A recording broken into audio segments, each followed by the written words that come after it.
ሰላም ሰላም የተወደዳችሁ ወገኖች እንዴት አላችሁ? ሰላም ናችሁ ወይ? እግዚአብሔር አምላክ የተመሰገነ ይሁን። የኦርቶዶክስ ተረት እንግዲህ ማለቂያ የለውም በእውነት። አሁን ደግሞ ይህንን የተረት ተውኔት የሚጫወተው መጋቤ ሐዲስ ዶክተር ሮዳስ ሆኗል። ዘበነን ተክቶ ማለት ነው። እና በጣም አንድ የለቀቀው ቪዲዮ ደርሶኝ ነውና እየሳኩኝ ነበረ ሰማው የነበረው። እና ምንድነው ያለው? ጊፍት እኮ እመቤታችን ትፈልጋለች አታውቁም ብሎ የምትፈልግበትን መንገድ በቪዲዮው ላይ አብራርቷል። ስለዚህ እስቲ ከለቀቀው ቪዲዮ ተነስተን እንስማና ከዛ በኋላ ያለውን ነገር እኔ ተመልሼ መጽሐፍ ቅዱሳዊ ማብራሪያ ሰጣለሁ ማለት ነው። ተባረኩ፣ ተከታተሉ። ጊፍት እኮ እመቤታችን ትፈልጋለች ታውቃላችሁ? አታውቁም አይደል? አንድ አይሁዳዊ በጦር በወጋት ጊዜ ከጉንጯ ደም ጠብ ጠብ ጠብ አለ ብሎ ተናገረ። ይቺ ስዕል የት እንዳለች ታውቃላችሁ? ልንገራችሁ። የታለች መሰላችሁ? ግሪክ አቶስ የምትገኝ ስዕሏ ነው። በጣም ይገርማል። አባ ጽጌ ድንግል እንዴት እንዳነሳት። አንዲት ሴት ሉቃስ የሳላት ስዕልን ቤቷ አድርጋ እንደውም የተፈጸመውን ተአምር ነግራችሁ ፈልጌ ነው። ሀገራችን ኢትዮጵያ በጣም የሚያስደንቅ ተአምር ነው ነግራችሁ እና ከኔ ጋር ናችሁ? አዎ። እና አንዲት ሴት ቤት ነበረች። እቺ ስዕል ያቺ ሴት ሻማ እያበራች አበባ እያረገችላት ታከብራት ነበረ። ለድንግል ማርያም ምን ስጦታ አላችሁ? ጊፍት እኮ እመቤታችን ትፈልጋለች ታውቃላችሁ? አታውቁም አይደለ? ሰጊድ ወአማይ ደሉ ለስዕልክ ይላል። ስግደትና እጅ መንሻ ያስፈልጋል። ሽቶ ትረጫላችሁ፣ አበባ ትበትናላችሁ። ተገቢ ነው፣ ተገቢ ነው። ቅድም ሴቶቹ በስዕሏ ፊት አበባ ይበትኑ ነበረ እና አባ ጽጌ ድንግል አቤት ምን ይሉ ነበረ? እንዘ ትነጽፍ ይኸው ዘርቤታተ ምንጻፉን አንጽፋ ወትነሰንስ። እሺ፣ እግዚአብሔር አምላክ የተባረከና የተመሰገነ ይሁን። በጣም እንዴት ብዬ ማስተማር እንዳለብኝ አላውቅም። እጅግ በጣም ነው ያሳቀኝና አበባ ይዞ ነው ይሄ ሰው እየተናገረ ያለው እና ጊፍት እኮ እመቤታችን ትፈልጋለች አታውቁም አለ። ከዛ እያይዞ ምን አለ?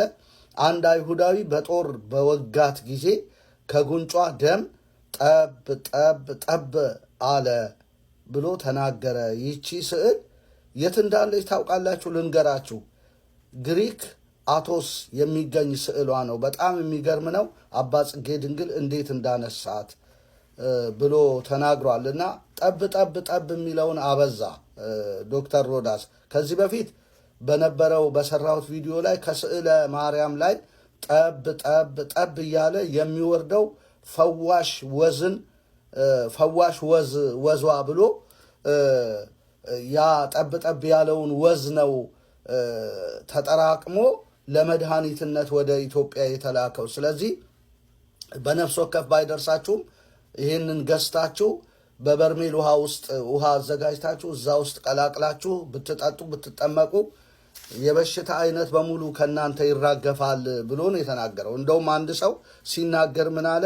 ኦሪጂናሏ ለዶክተር ሮዳስ ከተሰጠች ጭማቂው እንዲሰጠን ለቀርሜሎስ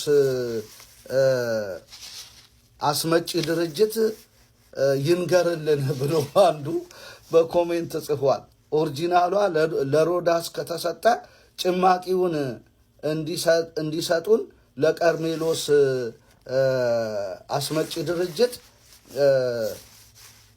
ይንገርልን ብለው ፈን መሆኑን አውቀው ይሄንን ኮሜንት ጽፈዋል። እና ኦሪጂናሉ ነው እያለ ነበረ ይናገር የነበረው። ልክ ያየ ይመስል ጠብ ጠብ ጠብ እያለ የአንዴና ለዘላለም የተንጠባጠበ የክርስቶስ ደም አለ። ከሱ ውጪ ፈዋሽ የለንም። ከአቤል ደም ይልቅ የሚሻለውን የሚናገር የክርስቶስ ደም እያለ ይሄንን ወዝ ጠብ ጠብ ከስዕል እንዴት ጠብ ጠብ የሚል ወዝ ይገኛል ተብሎ ይታሰባል? በጣም ነው የሚያሳዝነው በእውነት። የተማረ ሰው ነው ይሄ ሰው። እንግዲህ ተምሬያለሁ ዶክተር ነኝ ይላል፣ መጋቤ ሐዲስ ነኝ ይላል።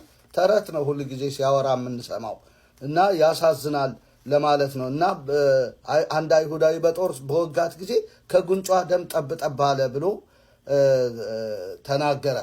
እና እንግዲህ ይሄ የኦርቶዶክሳውያን የስተት አስተምህሮ ነው። ከስዕል ጉንጭ ላይ ደም ጠብ ጠብ አይልም። የወጋም አይሁዳዊ እኔ አላየሁም፣ አልሰማሁም። የትኛው መጽሐፍ ላይ እንዳገኘ ትክክለኛ መረጃ አላቀረበም። እና ሊል የፈለገው እንግዲህ ጊፍትን በተመለከተ ለእመቤታችን ያስፈልጋል ያለበት ምክንያቱ ምንድን ነው? አንዲት ሴት የሉቃስ የሳላትን ስዕል ቤቷ አድርጋ ከዛ ሽቶ ትረጫለች፣ አበባ ትበትናለች፣ ሻማ እያበራች አበባ እያደረገች ትሰግዳለች፣ ታከብራት ነበረ እና ተገቢ ነው አለ። ተገቢ አይደለም። አዎ ከዛ እያይዞ ምን አለ? ሰጊዱ አምሃ አይደሉ ለስልክ ይላልና ለድንግል ማርያም ምን ስጦታ አላችሁ ብሎ ጥያቄ አነሳ። አዎ እኛ ለድንግል ማርያምም ሆነ ለሌሎች ፍጡራን የምንሰጠው ምንም አይነት ስጦታ የለም። ስጦታ ከባል ከሚስት ጀምሮ ለቤተሰብ፣ ለቅርብ ወዳጅ፣ ለባልንጀራ፣ ለቤተ ዘመድ ወይንም ለአንድ ግራጁዌሽን ላደረገ ሰው ወይም ደግሞ ወደ ትዳር ዓለም ለገባ ሰው እና ለመሳሰሉት ነው ስጦታ የሚሰጠው እንጂ ለድንግል ማርያም ስጦታ የሚባል ነገር እኔ አይቻላቅም። ጊፍት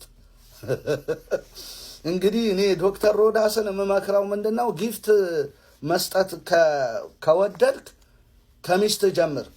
አዎ ከዛ ወደ ልጆች ሂድ፣ ከዛ ወደ ወዳጅ ወደ ዘመድ ሂድ እንጂ ለድንግል ማርያም ጊፍት የሚባል ነገር እኔ ሰምቼም አይቼም አላቅም። በጣም ሮንግ የሆነ አመለካከት ነው። አዎ እና ሻማ ማብራትም ሆነ ስግደት በጣም አግባብ እንዳልሆነ መጽሐፍ ቅዱስ ያስተምረናል። ከኔ በቀር ማለት ምንድን ነው ያለው? ሰጊዱ አምሃ ይደሉ ለስልኪ፣ ስግደትና እጅ መንሻ ለስዕልሽ ይገባል ይላል። እኛ ስግደትም ሆነ አምሃ ስጦታ ለእግዚአብሔር ነው የምንሰጠው። ከኔ በቀር ሌሎች አማልክት አይሆኑልህ፣ አትስገድላቸው፣ አታምልካቸው ተብሎ ዘጸአት 20 ላይ ተናግሯል። የምንሰግደውም ሆነ የምናመልከው ለእግዚአብሔር ብቻ ነው። እንደገና ኢሳይያስ 42:8 ላይ እኔ እግዚአብሔር ነኝ ስሜም ይህ ነው፣ ምስጋናዬን ለሌላ ለተቀረጹ ምስሎች አልሰጥም ነው ያለው። ስለዚህ ምስጋናውንም ሆነ ስግደቱንም ሆነ ማንኛውንም ለእግዚአብሔር የሚሆነውን በኩራት አስራት በስጦታ መልክ የምናቀርበውን ለእግዚአብሔር ብቻ ነው የምንሰጠው እንጂ ማርያም ስጡኝ አላለችም። አንዱ እኮ እኔ ስሙን ማንሳት አያስፈልገኝም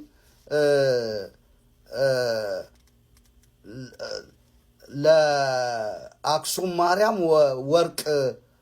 የወርቅ ስጦታ ሰጣለሁ ብሎ የተናገረ ሰው አለ። እና ይሄ አግባብ አይደል። ለእግዚአብሔር ነው ስጦታን የምናመጣው። አዎ ካለን ነገር ከጉድለታችንም ቢሆን ለእግዚአብሔር ነው የምንሰጠው። ስግደትም ሆነ እጅ መንሻ የምናመጣው ለእግዚአብሔር ነው። እንደ ሰባ ሰገል እንደ ሩቅ ምስራቅ ሰዎች እንጂ ለሕፃኑ ሰጡ እንጂ ለማርያም ሰጡ እንጂ አልሰጡም እኮ። ወርቅ፣ ዕጣን፣ ከርቤ ለሕፃኑ ነው የሰጡት። ወድቀውም የሰገዱት ለሕፃኑ እንጂ ለማርያም አይደለም። ስለዚህ እኛ የምናደርገው ለዛ ነው። እነሱ ከሩቅ ምስራቅ እንኳ መጥተው ይሄን ገብቷቸው ይሄን ካደረጉ እኛ ምን ብለን ነው ለማርያም ያውም ጊፍት ብለን አበባ። ስለዚህ ጊፍትን መለማመድ ከፈለግ ከቤተሰብ ጀምር፣ ከሚስት ጀምር፣ ወደ ልጆች፣ ወደ ዘመዶች፣ ወደ ወዳጅ፣ ወደ ቅርብ ሰዎች ሄደ ጊፍት እየሰጠ አስደስት እንጂ ለማርያም የሚሰጥ ጊፍት እኔ አልሰማውም። አትድከም ወዳጄ። እና ስግደትም ሆነ ማንኛውም ከእግዚአብሔር በቀር ለማንም አንሰጥም። ሻማም አንለኩስም። ይሄ ነውር ነው በጣም። እግዚአብሔር አምላክ ስሙ ለዘላለም ይባረክ። ለክብረ ስዕልኪ ድንግል ትሰግድ ነፍስየ፣ ክብር ይግባት እናታችን፣ ለስዕልሽ ክብር ሰውነቴ ትሰግዳለች። በፍጹም ለእግዚአብሔር ነው ስግደት የምንሰጠው። እንዘ ትነጽፍ ዘርቦታተ ወትነሰንስ መጽርየ ለክብረ ስዕልኪ ድንግል ትሰግድ ነፍስየ ብለሃል። እና ይሄ እንግዲህ ለክብረ ስዕልኪ የሚለው ምናልባት የቤተ ክርስቲያን መጽሐፍ ቢሆንም እኛ ለስዕል አንሰግድም። ለሰው ሰራሽ ነገር አንሰግድም። የምንሰግደው ለእግዚአብሔር ነው። ስጦታም ሆነ ማንኛውንም ነገር የምናመጣው ለእግዚአብሔር ነው። ነገር ግን ጊፍት ብለን የምናመጣው ለእግዚአብሔር የለም። ለፍጡራንም የለም። እና ይህንን አድርሱልኝ እባካችሁ። ተባረኩ። ክብር